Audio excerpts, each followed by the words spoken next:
Hello and welcome to the Lillian McMorris Show. I'm Lillian McMorris and we thank you so much for joining us. We have an absolutely wonderful show today. It's full of inspiration, of people giving back and doing whatever our purpose is within our community. And our first guest is the epitome of giving back to our community. I can't even go into the history of everything that this man has done. And for years, we've watched different things that he's brought in. And what he has now is Volunteers in Medicine. So please meet Gard Jameson. Welcome, Gard. Lillian, it's great to be here. It is so wonderful to see you again. You are my sister. I appreciate Yes. what you do for our community. Thank you. Thank you so much. Thank you. Now, it's already running in one area of our community. Yes. Where Paradise Park is out in off of Flamingo. Yes. And I'm sure, because right across the street you've got an apartment complex full of families and children. Absolutely. And Volunteers in Medicine, and what I want you to do is, I don't want to say it because, I could probably talk about it all day, but give me your mission statement and what you're proposing to continue to do in Volunteers in Medicine in our community. Our mission statement is, may we have healing hands to reach out and touch the underserved with love. And in the process, we will heal ourselves. And so we have over 450 volunteers. Last year, we saw over 6,000 patient visits. We're the medical home for over 2,700 people in our community. Right. So these are and that's just the one location that you have now. One location. And we have a max there of 10,000 patient visits. Mm-hmm. So we're moving toward that max. And so with that, we're going to be moving downtown to Madison Martin Luther King. Mm-hmm. And there we will have 12,000 square feet, and we'll be able to see 20 to 30,000 patient visits. And you're also expanding because you're going to add the dentistry, isn't it? Dentistry and mental health and mental health. vision. Mm-hmm.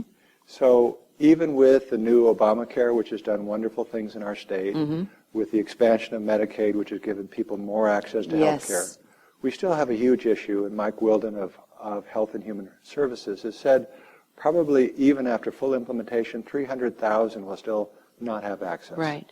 Now, Volunteers in Medicine specifically helps a lot of young people, youth in our community. What is that age range, please? Well, the age range is anywhere from infant on up. Okay. So there is nobody that we deny access to health care. What we have in our system is a pretty good system wrapping its arms around children. Mm-hmm. So pediatric care is pretty well covered. What we find are a lot of people who fall through the cracks, Okay. Lillian. These are people who are 29ers, which means they do not have full-time employment. Yes. These are people who are, if you will, 200% of federal poverty level, who are just barely making their rent and their utilities, Right. who don't, if they have Well, they diabetes. call them the working poor. Yeah, the working poor. And they don't have access to the money that they need for their insulin. So we have, on average, 1 to 2 people every day who die prematurely. Now, they are tagged at the coroners a natural death. But this is not a natural death. Right. This It's is a because of tragedy. lack of health care. And that's a tragedy. Exactly. Right. Now, that is the one thing. Let's cover that because we do have the time to talk about it. Medication. You have one area in Volunteers in Medicine that if it is a non-narcotic medication, Yes. you will help that person with their meds. Absolutely. So last year we provided over $2 million in free medicines to our patient population.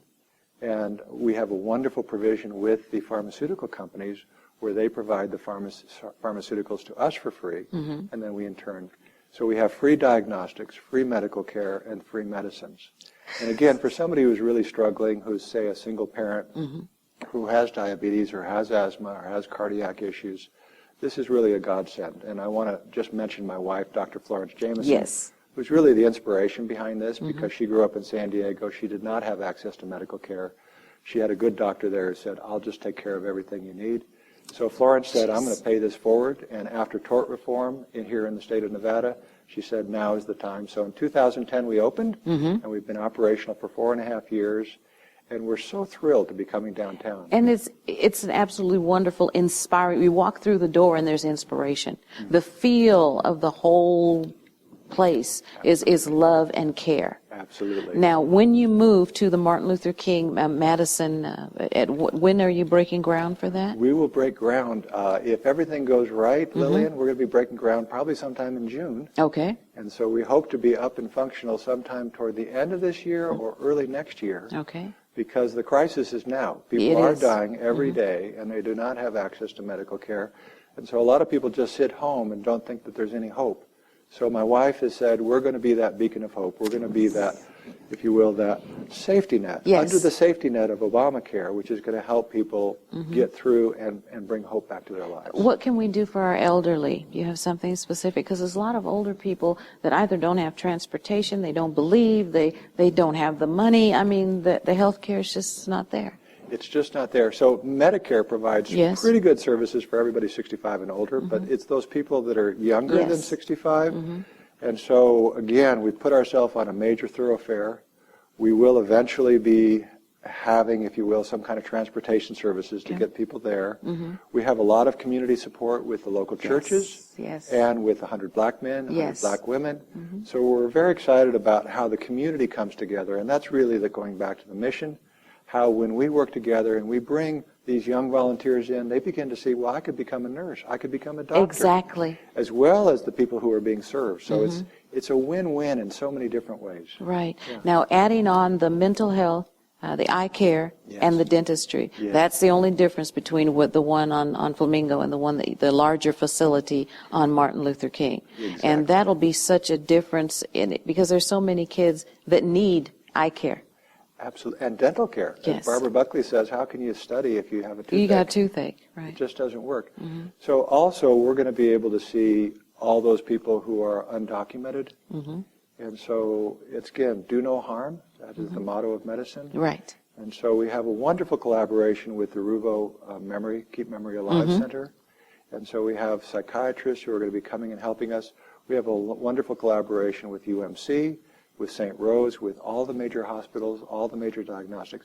So if you need outside medical care, we also have, say you have psoriasis, we can send you to Doug Thomas and Thomas Dermatology, and they will take care of you. At no cost. And they are such a blessing. So many people like West Valley Imaging, CPL. You answered my question. Quest My next question was, Diagnostics. what if we needed some care outside of what you offer there at the center? Exactly. But you've answered that, and that's good. Well, it's wonderful. We have over 400 partners that we're working with.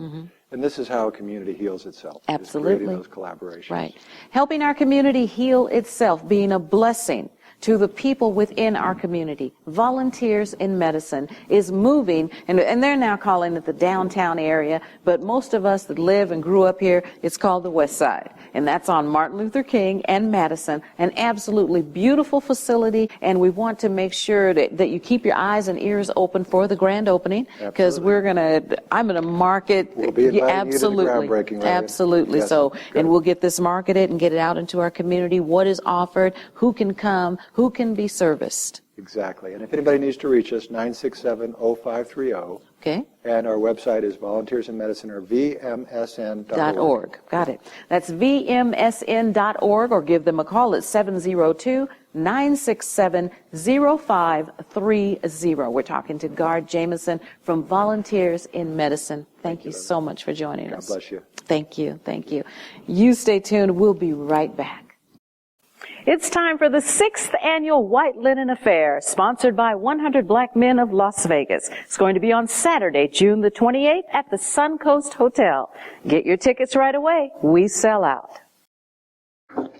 The Power Walk, fun family event that benefits Dress for Success. Saturday, July 26th at the Miracle Mile Shops. And welcome back. We are now going to Make-A-Wish, Southern Nevada, and I'd like to welcome Caroline Ciocca. Welcome back, Caroline. Great to be here. It is with so you. good to reconnect. I know. It's been a while. It has been. But, I'm going to put the responsibility on you leaving the nonprofit community, but now you're back. Now I'm back. And Yes. I didn't really leave. I just went to the other side and gave away money instead of raising money. Gave away money rather than raising money. Now you got to raise money. Yes. So let's talk about Make-A-Wish, Southern Nevada. We are an organization that grants wishes for children who are suffering with life-threatening medical illnesses. Okay. And so we come in their lives during a time when it's really a difficult time, be dark, lonely, and we bring them hope and joy and just allow them to imagine what their one true wish would be. And that's really good medicine for them. Absolutely. To focus on something different. Something and healing. something healing and something to look forward to. And so when we talk to doctors and nurses and their parents, they say they see a little change in their willingness to cooperate Go to with the therapy, doctors and go get to what therapy they're and supposed to do. yes. Right, right. So we know that it's good medicine and it's working for them. And then long after that, the wish stays with them, Right. stays with the family as a moment that they remember, and a moment that they really could just bond as a family and see the joy in the child's face once again. That is, I mean, it brings tears when you start thinking about, okay, there's these little ones, and you visualize, they've got the tubes everywhere, and they've lost their hair, and their eyes just tell a story. It's amazing how resilient they are, and how much they want to fight for life. And coming into their lives during that time, it's also very powerful for our volunteers. A lot of people don't know, but we rely on hundreds of volunteers to make these wishes come true. Right. So we operate with a really small staff Okay. and a large volunteer group. Give me an example. Let's paint a picture so our listeners, our viewers, can feel what you and I feel. So when a child is referred, they're typically referred by a doctor, or the wish child can refer themselves, or their parents will refer them. And What's the criteria for the referral? They have to be living with a life-threatening medical illness, so cancer, brain tumors. There's some obvious ones, and then sometimes the children have multiple illnesses that will qualify. But we let the doctor determine whether that illness is life-threatening or not. Okay. And once that determination is made, we get a volunteer team together, and they go out to the child's home, or in some cases they're in the hospital still, Right. and they just sit and spend some time with them to figure out what their one true wish is. And sometimes children know it right off the bat. Right. They want to go to Disney World. They want to meet Mickey Mouse. Or Right. they want to see the princesses. And sometimes you have to work Or with just a them. baseball game. I've seen a couple that they just wanted to go to a live baseball game and see whoever that key player is that they've heard so much about. Yeah, and there's a variety of wishes, but there's 4 different types of wishes. Okay. I wish to go, I wish to meet, I wish to have, and I wish to be. Okay. And those are the 4 categories that we try to steer them in that direction to give them a little bit of help with, imagining what it is. What it is that they want to do. Yeah. That's got to be difficult, though, because I can just sit here right now and say, I wish to go.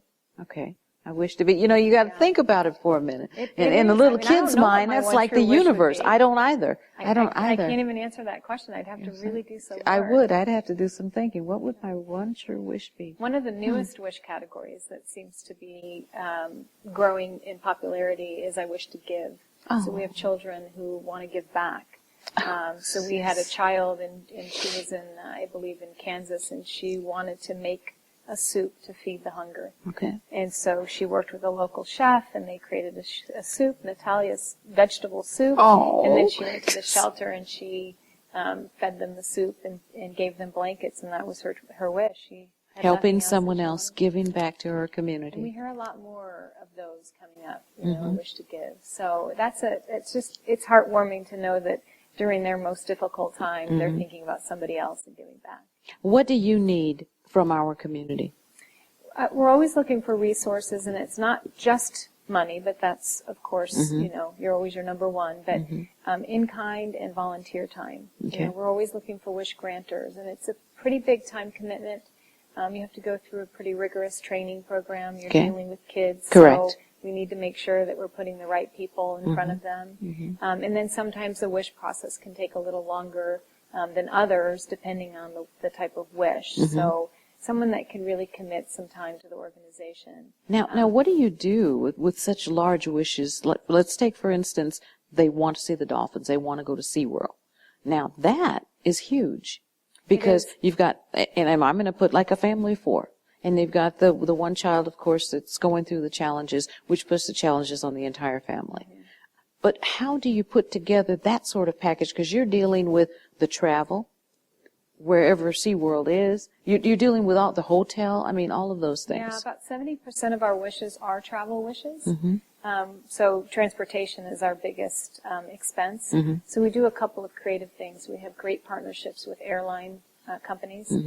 Like Allegiant Air, which is a local Las Vegas company, and they fly all our kids to Hawaii. Oh, wow. And they work with us and do some fundraising for their customers, like every kids pack that's sold on the plane, on the flights they give $1 back to Make-A-Wish. So Okay. they're sharing that wish moment with their customers and giving back. But we also have Wishes in Flight, which is an opportunity for people to donate their miles.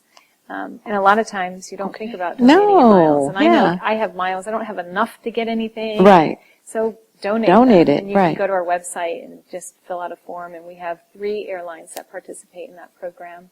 And we hope to continue to nurture those relationships with our different airline partners. Okay. And then we also have great partnerships with the amusement parks. Oh, right. Disney is Okay. one of our biggest supporters. And so we get a lot of help along the way. Okay.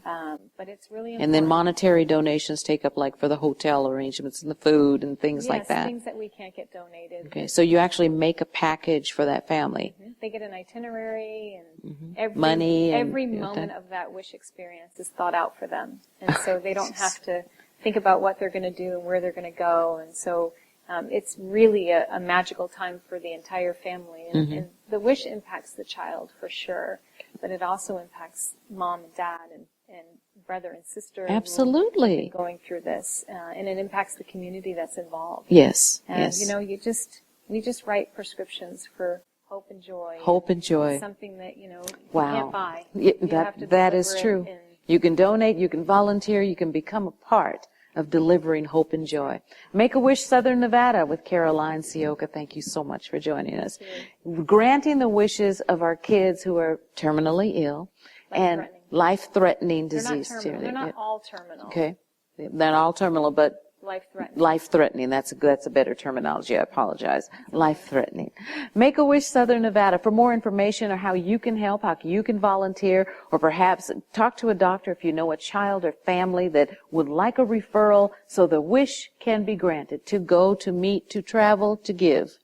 I wish to be, Meet, have, or go. Go, and give. The And new give. one. And Give is give. the The new newest. one is Yeah. give.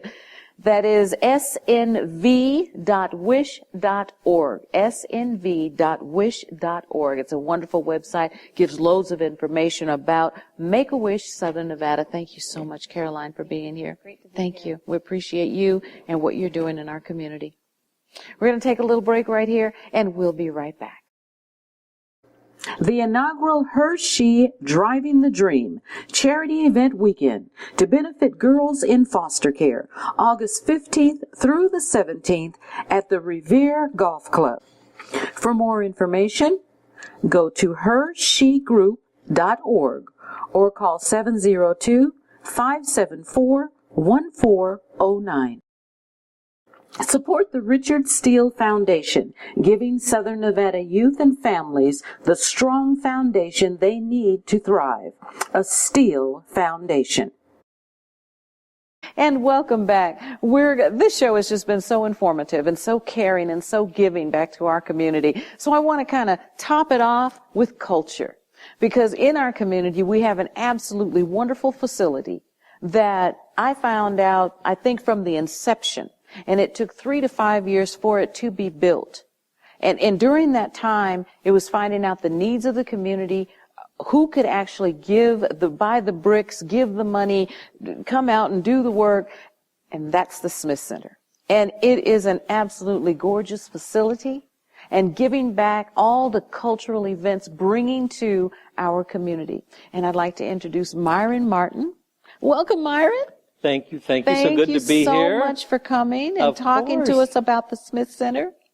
You know, so get this. We've been Okay. open only a couple of years. Yes. A little more than 2 years. Yeah, it took 3 years just to get the architecture, get all of that, get all the money, the millions and millions of dollars to put it together. Well, yeah. So 5 years to design it. Right. 3 years to build it. Years and years before that, just the- kind of the starting thought. the vision. But now we've been open 2.5 years. And it seems so much longer than that, I guess because we all know the history. Well- so it just, Yeah, I had someone come up to me in the lobby the other day and he said, you know, I don't remember a time when there wasn't a Smith Center because it's such a part of our lives Right. today, which makes you feel good. it does. It does. But this summer, we're going to greet our 1 millionth patron oh already. my gosh. Las Vegas has really embraced the Smith Center. They Now, love the place. Right. Let's go back to the vision. Yeah. What was the vision? Well, so we were the largest community in North America without a world-class performing arts center. Right. And we said we have to change that. And not because we wanted to put on big fancy shows, but because we wanted to inspire our kids. I was a fourth grader who got to go to one of these performing arts centers when I was little. Okay. And I got goosebumps all up and down my arms seeing a production in this great place. Right. And I said, I want my kids and students throughout our valley to get a chance to get goosebumps. Those goosebumps, the exactly. way I did. And you know what? We're doing it. Yes, you are. Guess what? Yes, you are. As of last month, we've had over 125,000 students. Let's talk come to about the that. Smith Let's Center. talk about that because I know the program that you have, and it allows a lot of our students that would not ordinarily get a chance to see a stage play, a facility such as this, and you bring them free of charge in order for them to get the feel, get to see, get to be there. It's all about goosebumps, right? It is. It is. You know, just talking about it, you just get all excited about it. It is. And our good friend Candy Schneider heads up our my education gosh, and outreach department. They're always She's out there amazing looking anyway. for new shows to bring so that our kids get to be inspired. Now, how does, and that was my initial question before the goosebumps came, how do we get like a group of kids? What is the way? What's the formula? So Candy's department sends an email out to every school in the district. The high school or middle school or elementary gets an email. Okay. And we get a list until we sell out, right? Until Right. every seat is full. And then we have to cut it off. Right. But every school has come Is it the down. child and a parent, or No, what is it? these are busloads of kids. Kids, okay. And their teachers who Okay. come down to get this great experience. Okay. And we said, let's do something for our kids. And so the folks at the House of Blues let us use their place. But we said to every school, if you're going to bring kids, they have to learn about Soweto. Yes. They have to point to it on a map. Right. Know about their customs, their traditional dress, the music that comes from there. And if they learn about it in advance, the experience they have when they come see the show will mean they'll know even more. That's right, and that's what we do with 100 Black Men of Las Vegas. Yes. We mentor. Yes. But when we go, for instance, to a basketball game or to the Smith Center, those kids have a one sheet, and they have to know about that. And then afterward, there's the conversation, the discussion. That's it. That's it. And think about it. Before the Smith Center, there wasn't this opportunity. Right. Now we're seeing 100,000 students a year. That's amazing. And That is inspiring amazing. them to do good stuff. Now, we keep saying the Smith Center, so let's go into the design, because Sure. not only do you have the huge arena where we all can go, I mean, there's not a bad seat in the house. Even if you only pay $25 for your ticket and you're up in the third balcony, you're straight down right on the stage. I mean, it's designed so perfect. But see, we have another room there, the cabaret. Well, Cabaret Jazz, some people say it's my baby. I love this room. And our good mutual friend Clint Holmes, right. He's there the first weekend of every month. But we've had Branford Marsalis, we've had Preservation Hall Jazz Band, Spectrum and Radiance from Las Vegas play that room. It's only 240 seats. Right. But it's been called one of the greatest music rooms in America. Yeah, because the acoustics in it is it's perfect. It's perfect. Yes. So we got that going on, jazz and more intimate shows in Cabaret Jazz. We've got the big room, Reynolds Hall, where the Broadway shows. Yes. And we just did this, speaking of Clint, tribute to Ray Charles. Oh my gosh, show yes. Yeah. With Take Six and Nina Freelon and Clint and this great band. And this wonderful choir. Yes. I think the Las You were Vegas there. Mass Choir. That's right. Las Vegas Mass Choir was fantastic. In fact, they were so good. The very next morning, I called and I said, we're working on an event for the sesquicentennial, the 150th anniversary of our state, and they have to be a part of it. And Thank as you know, they're going to be back at the Smith Center very soon, this September. So, yes, indeed. Yeah. We are so happy to have this facility and the minds behind it. See, because you can have a facility, but if you don't have the right people that have some sort of mindset for community, it doesn't work.